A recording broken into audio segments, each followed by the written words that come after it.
So I found a national park in the middle of Bloomington, Illinois. I had to be here for a quick meeting this morning, so while you're here, might as well check out the local house museum.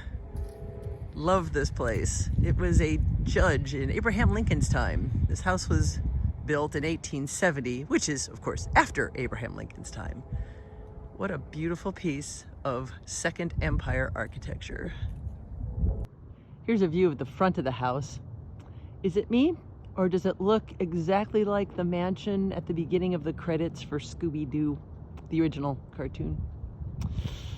Once you see it, you can't unsee it. Each pair is slightly different. No two sets of windows are alike. Yeah, so they would have liked that. Yeah, which of course the federal style, they would have been horrified. Yes, exactly. The doorbell? Yeah, it doesn't work anymore, but you pull it out. Okay, yeah. may I? Well, yeah, you can try. Okay, Yeah, it okay, doesn't it does. work. But it does actually. You pulled it to ring Yeah. the bell. Yeah. That was the doorknobs with the dogs. Yes. That. So was this specifically an early 1870s thing, or was it a longer standing No, trend? it's just a nature thing. Okay. You know, they like to, as we go in the house, you'll see the natural colors, materials. They like to use animals and lots of vines and flowers. So Yeah. you'll see other You animals. know, you are making sense out of the whole Art Nouveau movement of the 1890s. Then Oh, yeah, it's, too, it's yeah. a logical extension. Oh my goodness! Look Yeah. at this! Look at this picture. And Were when you these- came to visit the Davises, of course, this is the vestibule where you would have been let in by the maid. Uh-huh. She would have asked you who you were here to see, which this time of the year, Judge would be back in Washington, but Mrs. Davis would be here, or perhaps her daughter Sally might be here. When you walk into this thing, So the main It's- hallway is your first chance, of course, to make a good impression on your guests. and this is a heck of an impression Mm-hmm. to walk into. Elk, carved elk head at the top goes along with the nature theme. And of course, it's where you left your hat and coats and umbrellas. Mirrors were very expensive at this time, so it also indicated your wealth right away to your visitors. Not to mention having a hall mirror meant that you meant to be able to check your dress before you Yes, admitted your any hat and everything guests. before you left, Or yeah, left. or went Mhm. in to see guests. The hallway divides the house into two areas. On the one side that we'll see in a few minutes are the entertaining areas, the parlor and the dining room. Okay. And the other side is the family area, the sitting room, the master bedroom, and the stairs to the upstairs. All the chandeliers and wall sconces are original to the house, and they're combinations of polished brass, plain brass, and painted metal.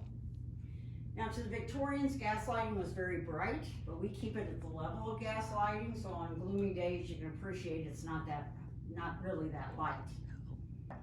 But this room is more formal than the sitting room, so that's what we did with the carpet. All right, that's some amazing trompe-l'oeil. Yes. Look at that.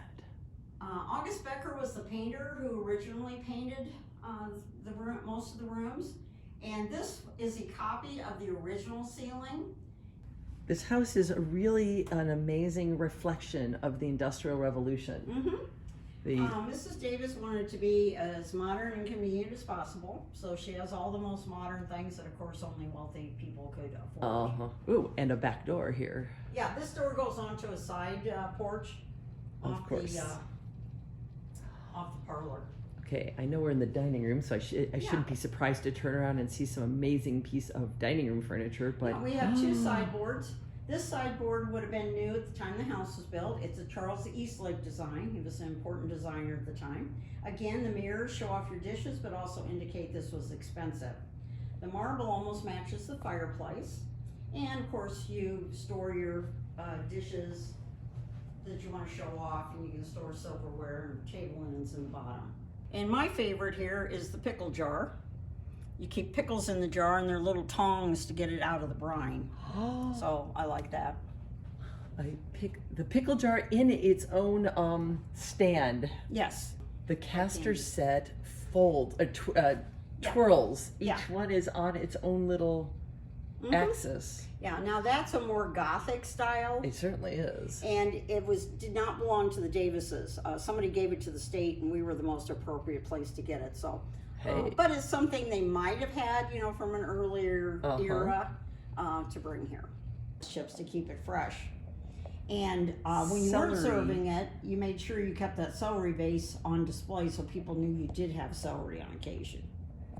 I never thought of celery as an exotic. Yeah, that's what I usually tell vegetable. people. When you go home and you're throwing out that limp, watery celery you didn't get used up, you can think about that.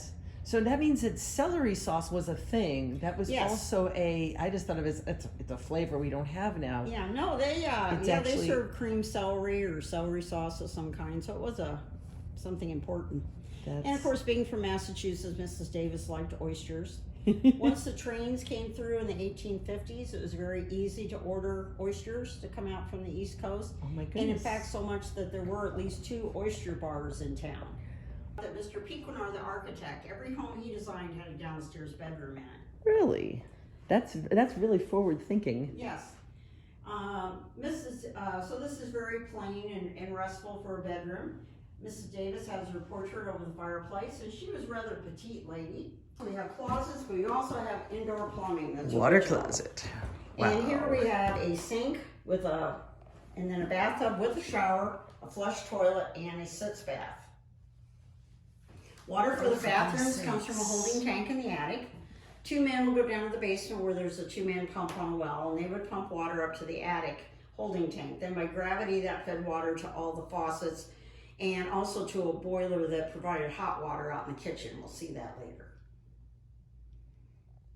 The rods that hold the carpeting in place.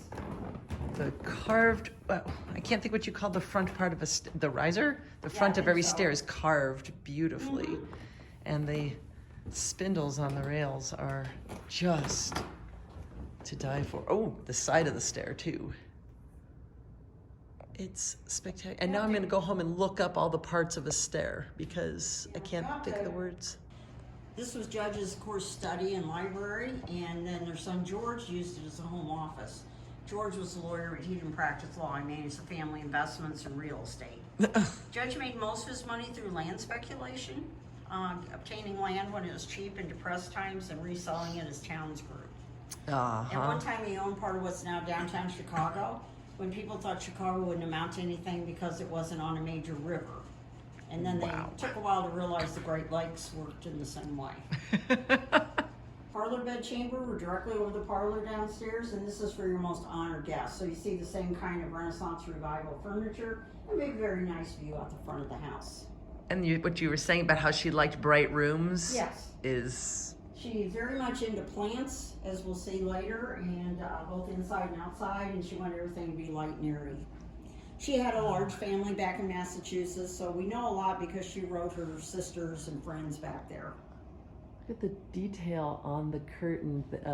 Yeah, these are called lambrequins, and so they're more flat curtains with elaborate decorations, and you would use that kind of thing either in the parlor or in your very best guest room that you want to really impress people. Yeah. But we have the sink inside the bedroom. It was the latest thing. Okay, so we have curling tongs and a hair crimper. Yeah. From the 1870s. Mm-hmm. It is one of those things I actually looked up for one of my novels, is when did they start having, curling tongs? And the answer is they go back to Roman times, so I was quite fine in using one for... They would have been a long time, just different ways to heat it. So I was writing my Regency novel. It's like, how did you curl your hair? And it's like, curling tongs. You think we invented that with electricity? No. Yeah. So this is a reproduction of the way her wedding gown was described. And we have other fancier dresses that she would be taking on her honeymoon. Yep. Yes, all reproductions. You see the modern fabrics, and a wonderful fireplace. Oh, and another fainting couch. Yes, this was a larger, fancier one. So you didn't have to remake the bed if you needed to lie down. Yeah. Once you made the bed, that was it, and then you used the fainting couch. And you would hire them to come in after breakfast.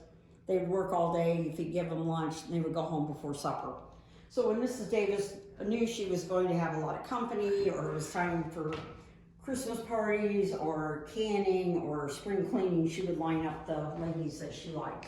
But even the maids get their own Sink and sink. closet. But part of that is because she wanted to be able to double up the servants and use one of these bedrooms as overflow guest rooms. Arrows indicating what room you're called to. Oh The my family would goodness. like that because, like I say, the servant has to just go to the room and say, "Yes, Mrs. Davis, what do you need?" They can't say, "Hey, I'm peeling potatoes, what do you want?" This is the top of the line coal stove that Mrs. Davis bought in 1871. It has 2 baking ovens, 2 warming ovens, and the ash is sifted down into the basement. And we have a number of heavy pots and pans they would have used for cooking. This is the copper boiler that provided hot water for the house. So cold water from the holding tank comes down and fills this up. Then the cold water goes into the bottom pipe, and that pipe goes around the inside of the stove. So the water becomes hot. Oh my goodness. You always have a fire. Anything hot rises, so the hot water comes back through this tube, rises to the top, and then pushes the cooling water down until it goes through again. Then when you open a hot water faucet, there's enough vacuum for the water to go out. This is passed through into the china closet, which is the dining room's on the other side. Because the servants, the cook would be here, the servant or servants would be in there. The cook would hand them the food, they would open the door, go out and serve the meal. Rather efficient. This is the soapstone sink that was installed when the house was built, and we're fairly certain the third water faucet is for cistern water. We have 4 cisterns that collect rainwater for doing dishes and doing laundry. Of course, the pie safe, the ice box next to the back door. It can hold up to 200 pounds of ice. Wow. In the summer, and as the ice melts to cool the food, there's a metal drip pan underneath that collects the water. Oh, for goodness sakes. And they would have taken that water out to water the flowers or the vegetable garden. Since this was a large working farm, and you can go in there. Oh my goodness. Okay, so this like a This is like the pastry pantry. Okay. We have 2 pantries instead of one big one. This is a small one that's always at room temperature. But it's places to store your potatoes, apples, jams, jellies, canned fruits, and whatever. And the wood house And out the wood back. house right behind there. The fanciest wood house ever built. Because they still, indoor plumbing was so new, they had to have outhouses for the farm workers and the servants, but also for themselves if the bathrooms weren't working.